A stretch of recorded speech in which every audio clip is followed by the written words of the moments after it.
All right, we're checking out the OutfitR single place e-bike rack. So I got it strapped up to the truck here. I got my e-bike on and we're up the canyon, did some testing. I've been testing this thing for a little while. Let's look at some of the details of this thing. We'll do an in-depth review of the OutfitR e-bike rack. So let's quickly run over some of the specs on this thing. So this is mostly aluminum, some steel. And so as far as the construction goes, you got aluminum all through here, steel crossbar on the bottom, just because that's usually what makes most sense, so it doesn't bend, has the strength you need, but then it keeps it light. So this whole thing, the rack itself weighs about 40 pounds. So it's really easy, like super light to put in by yourself, as opposed to some of the bigger moto ones. I've kind of learned over the last few years, there's kind of like a hitch rack for like every different kind of bike, unfortunately. And so I have double moto racks that hold full-size motorcycles that are really heavy. And we've got some single place moto ones like from Harbor Freight, but they're kind of big and bulky when you're doing something this small. You have mountain bike racks from Kuat, and they literally only have a 50-pound capacity. They only carry a mountain bike, and a little bit of everything in between there. So this kind of solves the bike racks for these moped style bikes, some of the bigger like cruiser style ones, and kind of fits that niche where it's really lightweight, compact, and fits these really well.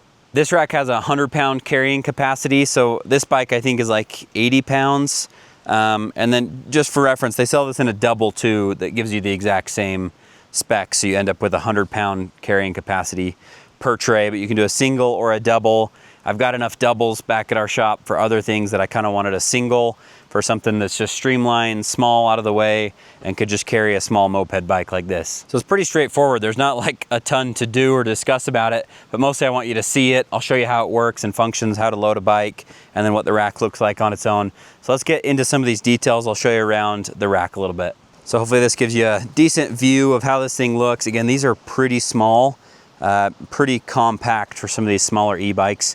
It can fit up to a 50-inch wheelbase bike, which I did kind of the math on. I started looking, like, just for reference, a 50-inch wheelbase is like the same size as like a Talaria or some of those really big cruiser ones.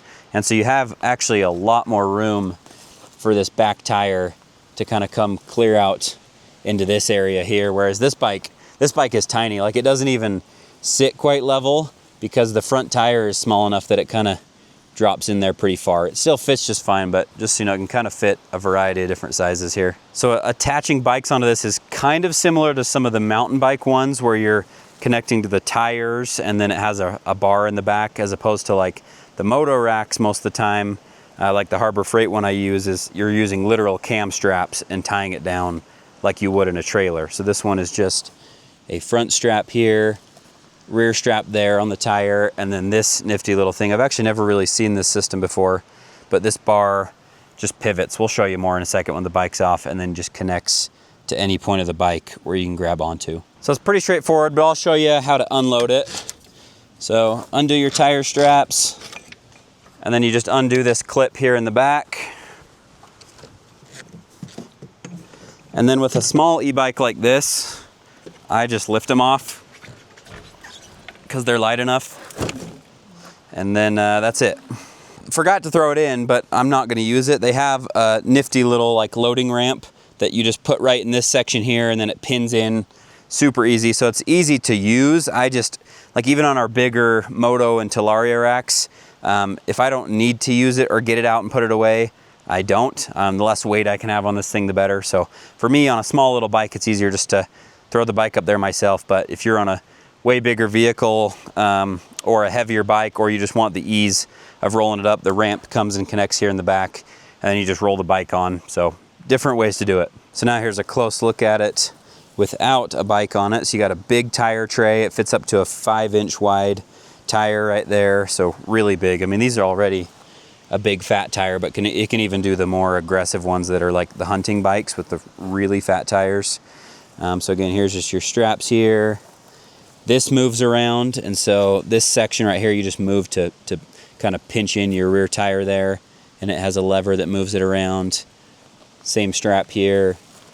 That's where your ramp goes. And then this bar right here is what I was talking about. It kind of connects onto a seat post, or in this case, just any of these bars right here, and it's fully adjustable. So it pivots side to side, And then with this lever here, you can move this up and down just like that. And then it's got some sideways movement too, so you can store it all the way down and put it down like that as well. And then they sell all of these in a foldable option and then a solid option. I got the foldable one, which comes with a pin right there. And then if you lift it up, I might have done that bolt a little bit too tight, and that's totally on me because I did not adhere to their torque specs, even though you should. Then you can fold it up right there. You can repin it into there with the pin, and then it's folded out of the way. And then you can just do the same thing when you push it down.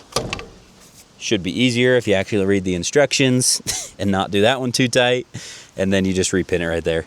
So one quick little note, I know most of you are much smarter than me anyway, so I'm sure no one else would make this dumb mistake, but the first time I ever put this rack on, this buckle was facing upwards like this, and then I tried putting in the strap, and I thought, man, that thing's broken. It won't cinch down like the other one. If you look close, there is a little arrow right there for us dummies. So if you just flip that the right direction, then it's gonna obviously work like it should. So obviously probably no one else besides me is gonna have that problem because I'm just an idiot, but it was dark and I couldn't see anything. So just make sure you have those in the right way. So when you're buying stuff in the, maybe we'll call it the affordable category, you don't usually expect to have like the best quality or best tech on stuff, but they actually did something that I really like here. So the hitch pin bolt is threaded. So it does have a little pin you put on that side, but this is not your traditional slide it in pin like this one is here. This is actually threaded, which means it turns it into a stabilizer. So you hand thread that in and then use a crescent wrench to tighten that thing down.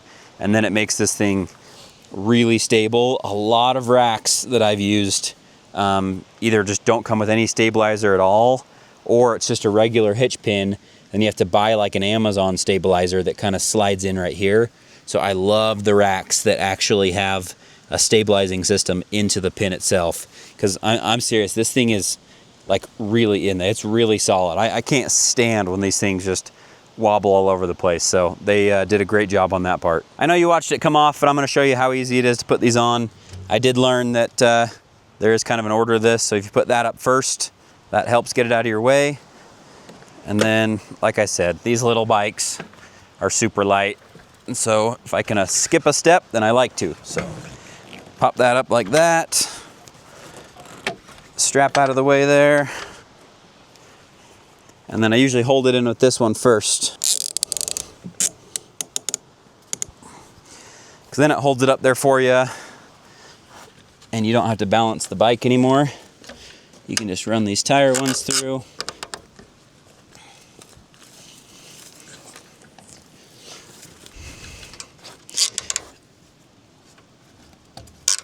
Just like that. And then it's way solid, guys. Like this isn't just like I got sent this and it's the first rack I've ever tested. We've seriously, I say we, like, because me, my dad, brothers, like, we ride everything from full-size dirt bikes, stuff like this, mountain bikes, and Talarias. And I told you, we have a rack for every single one, which is kind of annoying because every single one hooks up different capacities. So I've tested everything from name brand, Kuat, Yakima, like literally everything, high-end moto ones from Black Widow. And all those are good. I'm just saying this one is also really good as well. Even though this is a sponsored review where I've been sent the product, I do not. If it wasn't a good rack, I would have emailed them and said, hey, this isn't good. I'm not sure you want me to do a review on this. So the reason it's even a video is because I'm actually pretty impressed with it.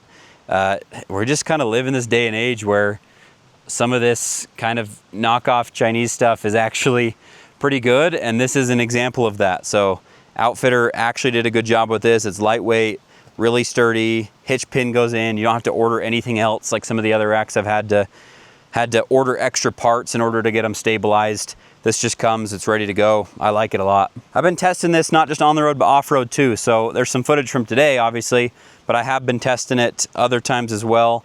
It's held up good off-road. And again, the biggest thing is that things don't wobble a lot because then they fatigue over time. As far as a bike rack goes, this is pretty solid.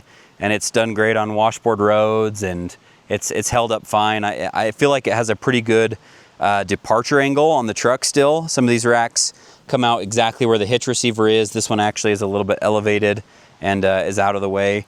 And so off-road has been pretty good as well, as far as like keeping everything lightweight and performing well off-road. So the very last thing is price. This is pretty affordable for a rack. It's $230 is what they have it on their website right now for the single place. And it's pretty dang affordable compared to some of the other options, some of those name brands that do single place in the same capacity. So good budget, good value, and actually pretty good performance as well. So I'll leave a link in the description if you're interested. Thanks for hanging out with me, guys. Catch you next time.